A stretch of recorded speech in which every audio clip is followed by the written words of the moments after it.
Only I could get sunburn in 60-degree weather.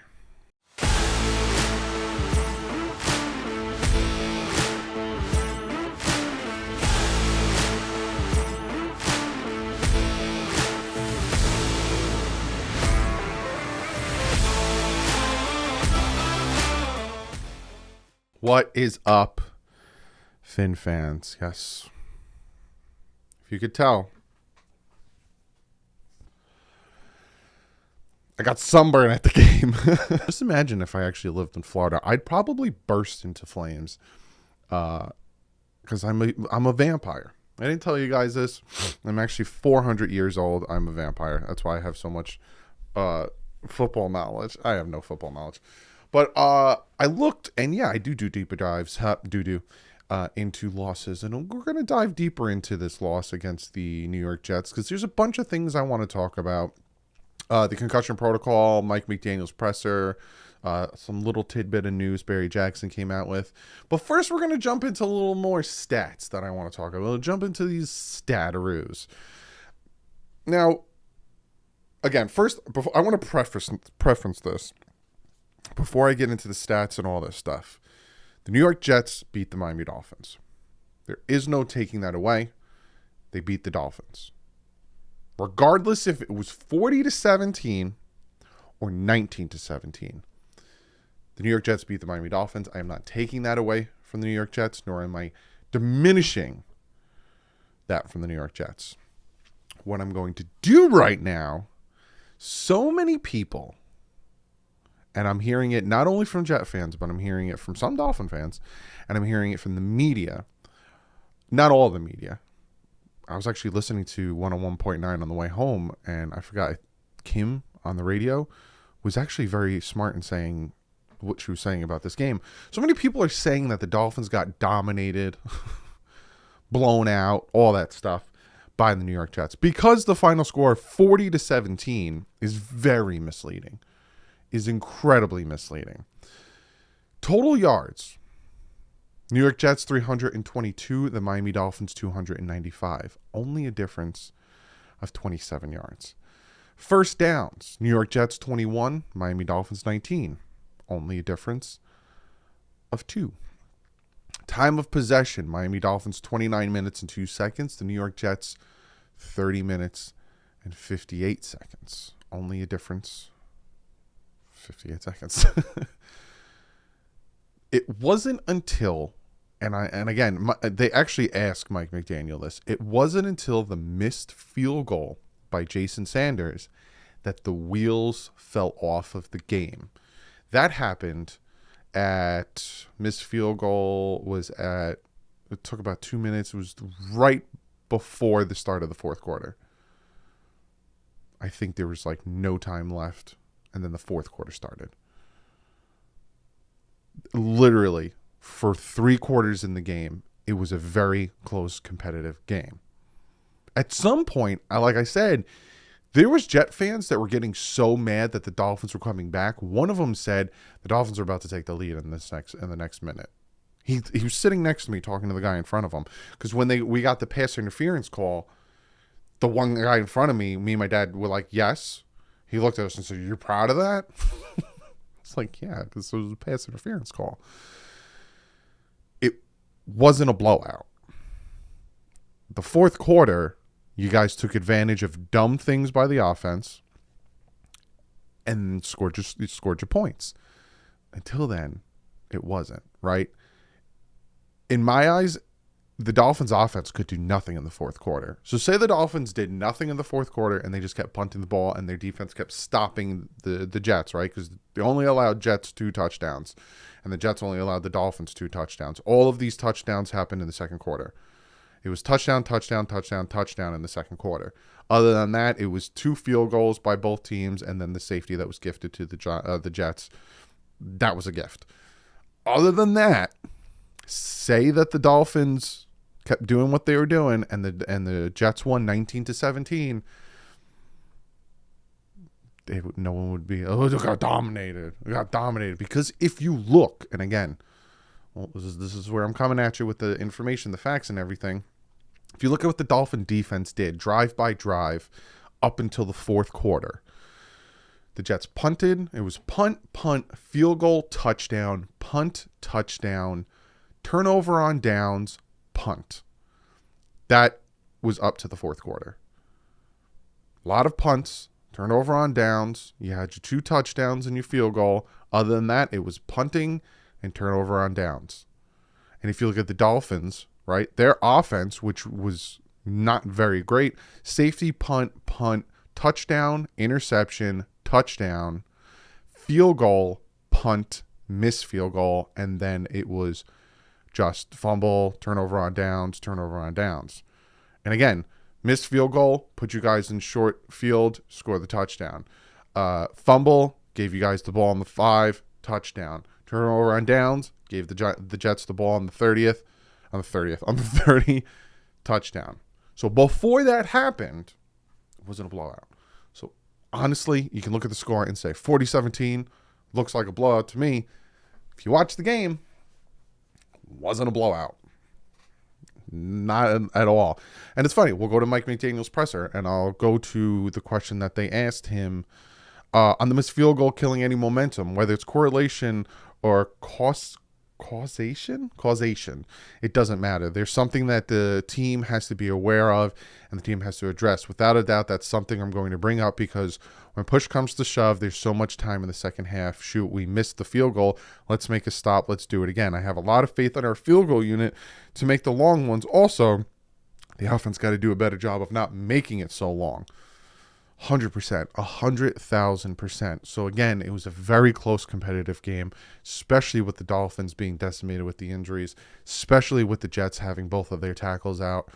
Very close game until the fourth quarter when the wheels fell off.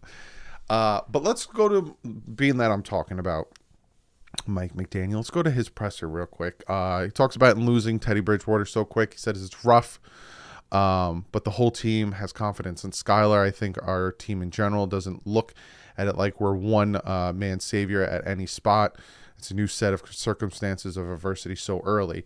I will say this, right? Because Bill fans started coming out and chirping because the Dolphins got just decimated with injuries. And they're saying, well, you got no excuses. We are running with our 3rd string quarterback. If Josh Allen didn't play that game against Miami, I think the Dolphins would have won by more than, 2? I think the Dolphins would have won by like 12, 13. Josh Allen is the heart and soul of that Buffalo Bills team.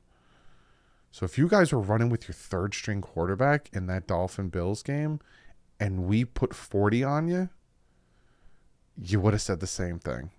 Now, I'm not saying Tua is Josh Allen, but Tua's effect on this offense is equivalent, because Tua's effect, you're seeing it. Without Tua out there, this offense is very anemic. I'm saying that. On how injury to Teddy impacted the play calling, I thought this was very interesting. He said, it adjusted a little bit. You try to do stuff that the quarterback that's playing is very comfortable with. We're in communication all week, and I kind of have an idea. So there's maybe a couple of calls that it would have done a hair different with Teddy. But for the most part, Skylar has earned the confidence of the team. He did have a rough rookie outing, but that's not really a cause for concern moving forward, knowing that he's the type of person that he is. Yeah, it's different. It's different. Like I said, when I was watching the film breakdown of the Bengals, there were some calls for lefties out there for Teddy. So it is different, and it does affect it a little bit. There's one that I want to talk about, right? And this is something that I really wanted to address in this video too. They asked him on how Teddy Bridgewater's doing. And he said basically what happened was a spotter saw him stumble. Under the new rules, he's ruled out and placed in concussion protocol. He doesn't have any symptoms. He passed his evaluation, but under the new regulation, he'll be in the concussion protocol moving forward. That is going to affect a lot of teams, and that is going to affect a lot of situations. Because I will pop up the sack, pause, on Teddy Bridgewater. He didn't even hit his head, really. It was Sauce Gardner tackled him. It's not even, and again, no knock on Sauce Gardner, but it wasn't like a big old, it wasn't Williams who brought him down. Sauce Gardner, he landed on his side and he stumbled.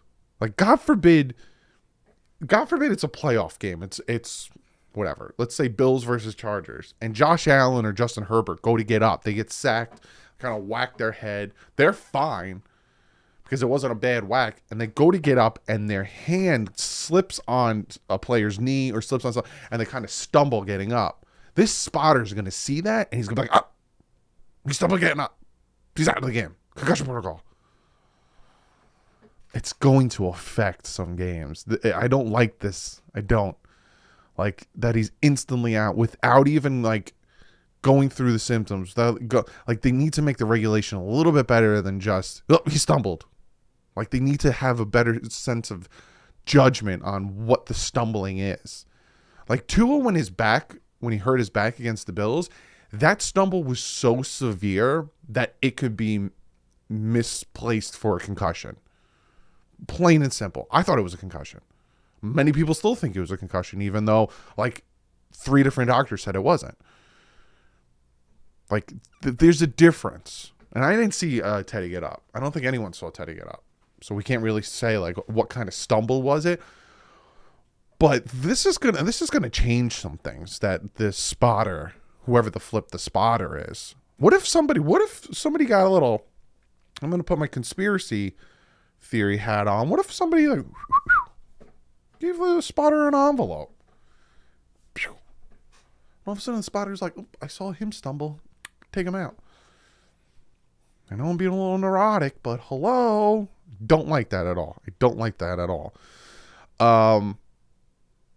On his reaction to the NFLPA statement on the handling of Tua Tagovailoa's concussion protocol. Honestly, I'm happy that there's some policy that the medical experts deem as safe for the players collectively. That's a positive thing as far as the determination that things were followed appropriately. It doesn't surprise me that we've been saying from the beginning. I've been saying it from the beginning. Some other people have been saying it from the beginning. We're not surprised. Dolphins did nothing wrong. Even though, again, some people are still thinking the Dolphins did something wrong. It's like you get slid facts and information, and people look at it. This is false. It's like slapping someone across the face. I'm looking at you and I slap you across the face, and you say, you didn't slap me.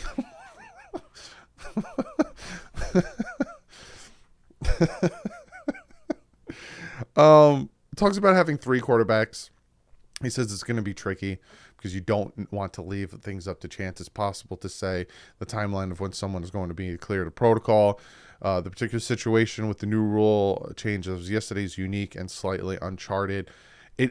Barry Jackson came out and said that there should be more players available during game day.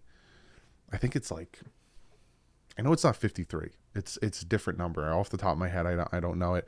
But there should be a higher number for game day if this concussion protocol and this new, tachia, whatever, is added. The other thing I want to talk about is they ask him about Xavier Howard, Teron Armstead, and Tyreek Hill. He says, it was unfortunate X was unable to get into the game. He tried his butt off, that's for sure. He said Teron Armstead was already scheduled something for him to stay in New York to get something looked at with regards to his foot. He'll be staying there. Hopefully we get some good information on how to address it moving forward. That's really frustrating for him. He's a tough player to lose. And he says on Tyreek Hill, he's a very quick healer. I'm optimistic. But at this point, I really don't know. Even Tyreek Hill came out and he said, I'm good. I'm just wearing this to be precautious. Xavier Howard, I'm like 85% sure that he'll probably play Sunday against the Vikings, especially because he was so close to playing. And Teron Armstead, he was suited up. I don't know if you guys saw it. He was suited up and ready to go. And then the last minute because he wasn't on the inactive list, the last minute they yanked him. So hopefully, he sees this expert in New York and they're like, oh, just do this and he'll be fine. So I'm hoping he plays on Sunday as well. Speaking of playing on Sunday, Barry Jackson came out with this tweet. Go follow me on Twitter. I retweeted it. He said, Tua, who received multiple medical opinions, continues to get all clean test results per CBS. One more time. Tua, who received multiple medical opinions. So not only did 3 doctors say it was a concussion, I'm just kidding, continues to get all clean test results per CBS. If he does play on Sunday against the Minnesota Vikings, that would essentially be 7. Well, I think at this point he's had 17 days of rest. If he's healthy, and if all these tests, and if he had MRIs and CAT scans, and they show that it's healed, and his concussion, and because you could see it, you could see the brain matter, you could see if it's still healed, if it's not healed, you could see these things. If he continues to get all clean test results, and it shows that he's healthy and his brain is good, because he hasn't had concussions before. His injuries weren't concussions. It was finger, and then it was his ribs. It was different things. I hope he plays. He wants to play. It doesn't matter what we say. We could be like, dude, don't do it, man. Your health, Tua. He's going to be like, I'm going to play. I'm fine. The man played, 6 days after getting the tightrope surgery on his ankle? I mean, he's going to play. That's just how Tua is. But that's good news. But that's what I got for you. That's what I got for you for this deeper dive into unfortunate loss. This one chaps my ass.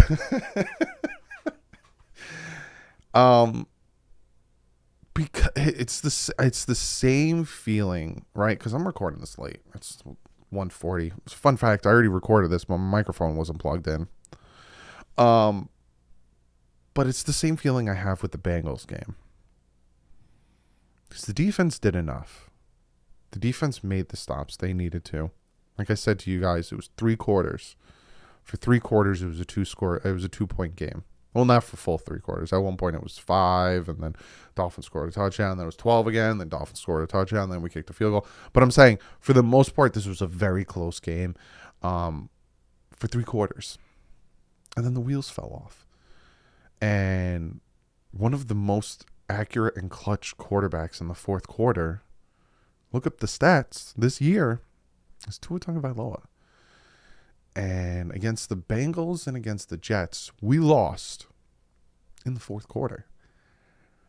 The interception from Teddy and then the fumble from Skyler kind of really put that stamp on the Dolphins losing these games. So that's where it's just could very easily be 5-0, but then also without the remarkable play of, the offense against the Ravens, and then the play to get us in the lead against the Bills could very easily be, 1-4. So it all depends on how you look at things and how things swing, whether your way or not your way. You just got to pull up your britches and keep on keeping on. But it's just again, it's still fresh in my brain. That's why I wanted to make this deeper dive video, because just come on. Gotta do better. And Skyler's gonna do better. Again, it's his first start. He did rookie things. He held on to the ball too long at some points, took unwarranted sacks. Like the sack where he fumbled, he held on to the ball way too long. He missed some open guys. Like he did rookie things. He's gonna play better. A lot of people are down on him because we lost the way we did. Just gotta do better. Season's not over. There's a lot of 3-2 teams. A lot. Like right now, if the season ended, we're the 6th seed. Sucks because we were the number 1 seed, and it's funny how quickly things can change. But if the season ended today, we're the number 6 seed. So the season's not over. A lot of people think the season's over. They're already jumping ship. It's not over. Long season. But I'll see you guys tomorrow. We're going to break down film. It's probably going to be a short film breakdown. I'm going to point out some good, some bad. We'll look at the blocking, look at the run blocking as well. But I'll see you guys tomorrow. Like usual, stay classy.